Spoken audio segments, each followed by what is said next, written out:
events. Like it was the only one around, I think, at the time. I cannot remember how I discovered what cosplay was, but I just found a Zero Kiryu from Vampire Knight costume online. I was a child. I had a child body, you know. So finding the right sizing was impossible. I ended up with like huge costume. It was so big on me, I cannot explain, and the wig was so ugly. And you know, back then there was very few options in Europe, you know, like it was like, I don't know, a bit long wig that I cut really with scissors, like this. Like straight. It was so ugly, and it's impossible to find photos of this online. I don't think I will ever be brave enough to share. Yeah, it took so much to say just like Zero Kiryu from Vampire. Zero Kiryu. What's yours? Oh my god. My first cosplay was Coronello from Katekyo Hitman Reborn. Coronello was my first cosplay. I don't know this character. It's a very old school anime, Katekyo Hitman Reborn. And he's kind of a, not main character, he's a bit more of a side character. But I really liked his character, and oh my god, same thing though. Cosplay resources back more than 10 years ago was really, I don't know, you would find wigs from those like cheap party stores. They were like really shiny. I didn't do that. I did that. I would say 2010. You know, really, because also back then I didn't really have the resources to go onto the internet and like buy wigs and stuff. It was impossible at the time. Yeah, you know, like I kid you not, cosplayers in this time, you are so lucky. During our time, we have nothing basically. Like if you wanted a specific color wig, you would have to dye it yourself, and not even with normal dye. I used like the Copic markers. I would have to color it in strand by strand just to get the correct color. There was one time I was during when I first started cosplay, I wanted to, you know, I don't have an orange wig, so I got a crayon and I colored my hair. What's this? Yeah. Good old days. Good days. Oh man. Tacky. Now everyone's got, you know, AliExpress and eBay and Taobao. Now that you say it, actually, at the time, I don't even know how I convinced my parents to buy something online for the costume, because really, my parents were so against it. You know, it was another time. People were not buying on the internet as much. For sure. Whoa, we're old. Mine is Itachi. I think a lot of you know the story. I've seen the photo. My first cosplay ever, the one that I saw with my mom's fabric, the double taped costume. I was using my Ryoke, and because I know nothing about makeup before, so I used a marker, just draw the lines of my face. Permanent marker. That's adorable, actually. I had a hard time trying to wash it out. But you redid Itachi. I redid Itachi. I did justice this time. You know, like that's finally. Okay, the next one. Oh, we're done. Oh, are we? Oh wow, we're done so fast. Well, bye. Maybe let's check comments a bit. Yeah. Let's check comments. Yeah, we've been live for how long? 36 minutes, and we had a problem, so let's stay a bit. What does the comment say? People are spamming the same thing, I think. Thank you for the stars. How many days can you take to design your cosplay? In terms of making it, I assume? Like sewing a cosplay. It depends. Designing. Sometimes just 2-3 days. If it's a simple cosplay, but if it's a complicated one, sometimes it takes me weeks, or sometimes I just give up halfway and never do it. Actually, like, yeah, for sure. It really depends on the complexity of the costume, but I would say maybe like a medium design, for me personally, would maybe take about 2 weeks in terms of patterning everything and then sewing it myself.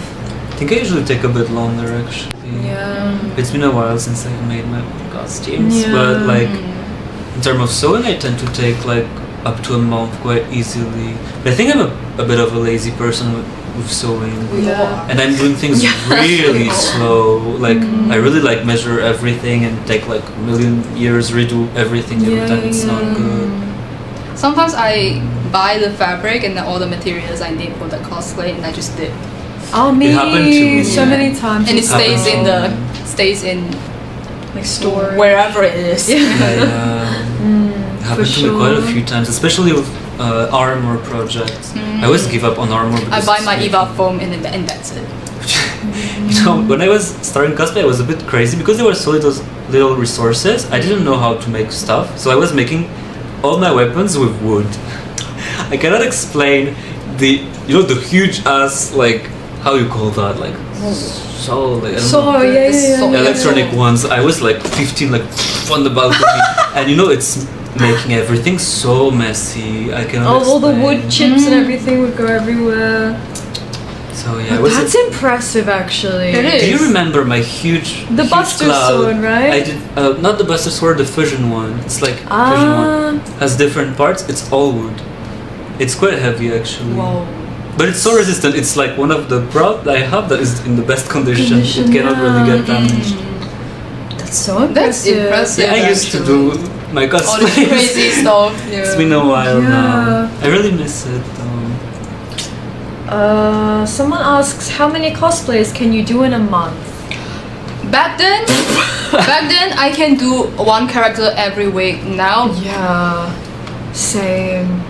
Now maybe once per few months.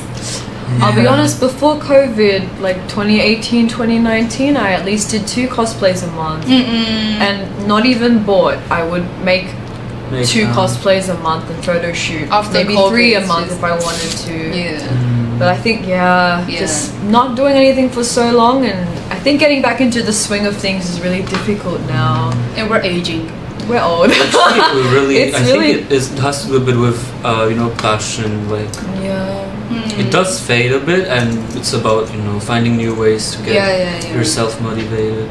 Usually for me, it's also like maybe 1 a month, but just because I have to do it for Patreon. It's like once a month I have to do a new character. Yeah, I'm really trying to get back into at least once a month. Yeah, at least once a month. Just because I've had a break for so long, and I really miss it a little bit, actually. I want to get back into it. Yeah, and also when you're really productive, I really like at the end of the year, for example, you look back on your year and you've done so much work. It's really such a nice feeling. Such a nice, I agree. Let's check more questions. Are we entertaining enough? Please, Pipinos, comment.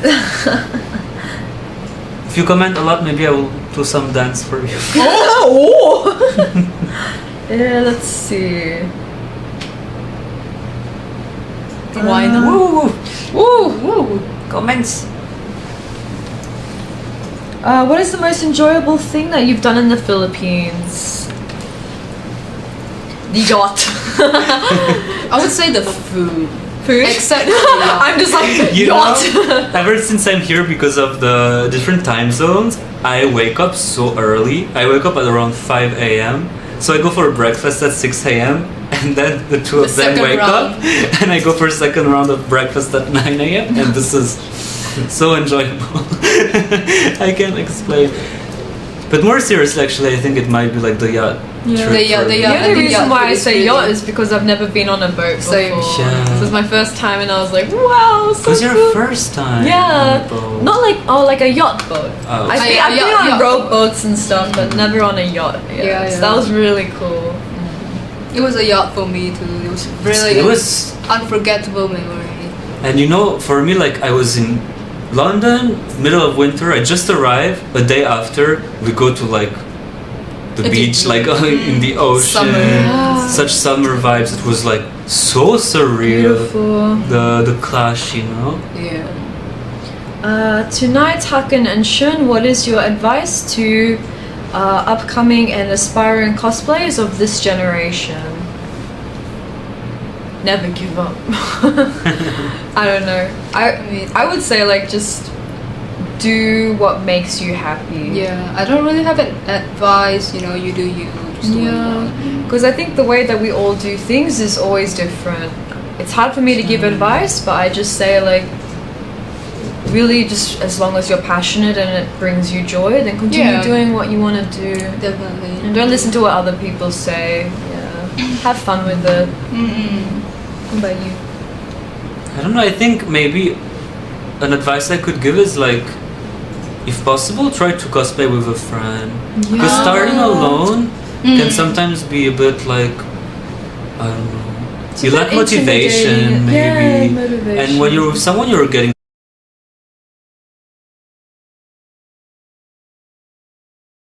so motivated to like create something together, you motivate each other, talk about what you're doing. Something maybe I could, advice I could give. More questions? We have a lot of comments like that. Ooh. Did you guys ever felt overwhelmed when you started to grow your platforms? Yes. Oh. Okay, I'll be honest. I think when I first started like getting a bit more attention on social media, I would say it was a very slow growth. And I've been doing it for so long, so you know, it's like a really slow thing over time. You know, there was some posts that really went viral and it did scare me a little bit. But I would say the most overwhelmed I was with Tier 1 actually. The amount of reception we've gotten so quickly actually was quite overwhelming, to be honest. For me personally, I'm not used to such positive like comments so quickly actually. I think for me it's a little bit different because I don't really get overwhelmed with like numbers that much and everything that is online, because in a way I think I don't really realize, you know. But every time I was overwhelmed, it's still connected. It was when, for example, when I started guesting cons, it was actually quite overwhelming, like going on stage, just presenting a little bit, like, or giving prizes to contestants and stuff like this. That was really, really overwhelming for me. And overall, this experience with Tier 1 for me, like, I don't know, being on set with like so many lights, so many people in the room, it's quite overwhelming, but actually less overwhelming than I thought. Oh, I see. I'm like, first day I was a bit stressed and now I'm